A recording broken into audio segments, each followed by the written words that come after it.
ظلم جہاں تک بھی ہو ایک دن انجام کو پہنچتا ہے۔ قرآن میں رب تعالیٰ فرماتا انما یؤخرہم لیوم، ہم ظالموں کو تھوڑی ڈھیل اس لیے دیتے ہیں تاکہ ساری نگاہیں ان کا انجام دیکھ سکیں۔ ظالموں کو اگر ڈھیل ملتی ہے، ظلم کرنے کے لیے انہیں آزادی ملتی ہے، تو اس کا مطلب یہ نہیں ہے کہ وہ جو کر رہے ہیں اچھا کر رہے ہیں، بلکہ یہ ڈھیل ان کے عذابات میں اضافہ کرتی ہے، ان کے پکڑ کی راہیں اور ہموار کرتی ہیں۔ آپ کو میں یہ بات بتا دوں کہ تاریخ میں ایک ایسا بھی نام آتا ہے جس کو ذکر کرتے ہوئے آج بھی لوگ ظلم کی آہٹ کو محسوس کرتے ہیں، وہ چنگیز کا نام ہے۔ ہلاکو چنگیز یہ وہ لوگ ہیں جنہوں نے کھوپڑیوں سے مینار تعمیر کر دیے تھے۔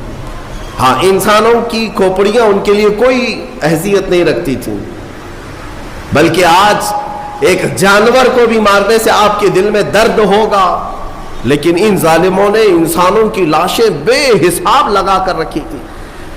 بغداد کے دریائے دجلہ کو جنہوں نے خون سے لال کر دیا تھا، رحم نام کی کوئی چیز ہی نہیں تھی۔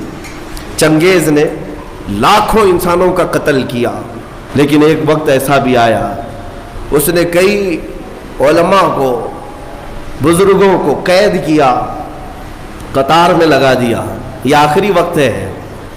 چنگیز کا دبدبہ اتنا تھا کہ وہ تقریباً آدھی دنیا کو فتح کرنے کے لیے چل پڑا تھا، آدھی دنیا، اور کوئی بادشاہ اس سے لڑائی کا سامنا نہیں کر پاتا۔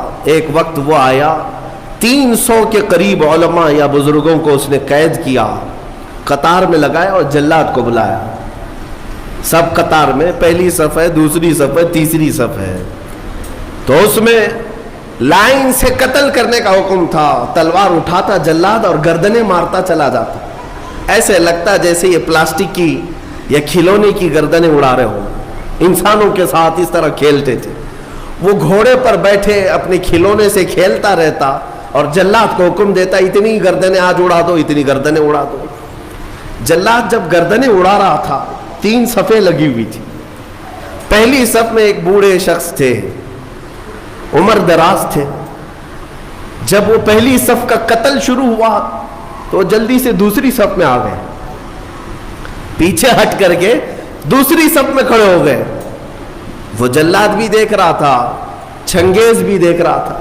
پہلی صف پوری قتل ہو گئی، دوسری صف کا نمبر آیا۔ جب دوسری صف قتل ہو رہی تھی تو وہ بوڑھے میاں تیسری صف میں چلے گئے۔ ہوتا ہے کہ جتنا بچ سکے بچ لے، اور تدبیر کا حکم بھی ہے اللہ کی طرف سے۔ تیسری صف میں گئے تو 3 ہی تھی وہاں پر۔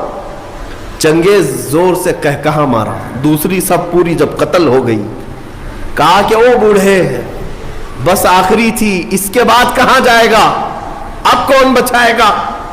اس بوڑھے میاں نے زور سے کہا اب بھی اللہ ہے، اس کے بعد بھی اللہ ہے، یہ نہیں ہے کہ زندگی ختم ہو گئی۔ اس نے غصے کے مارے جلاد سے کہا کہ تیسری صف کو فوراً آن کے آن میں قتل کرو۔ لیکن تیسری صف کا قتل ابھی شروع ہی ہوا تھا کہ چنگیز کا گھوڑا اچانک بدک گیا، اس کا کھلونا ہاتھ سے گر گیا، جس چیز سے وہ کھیل رہا تھا گھوڑے پر بیٹھ کر۔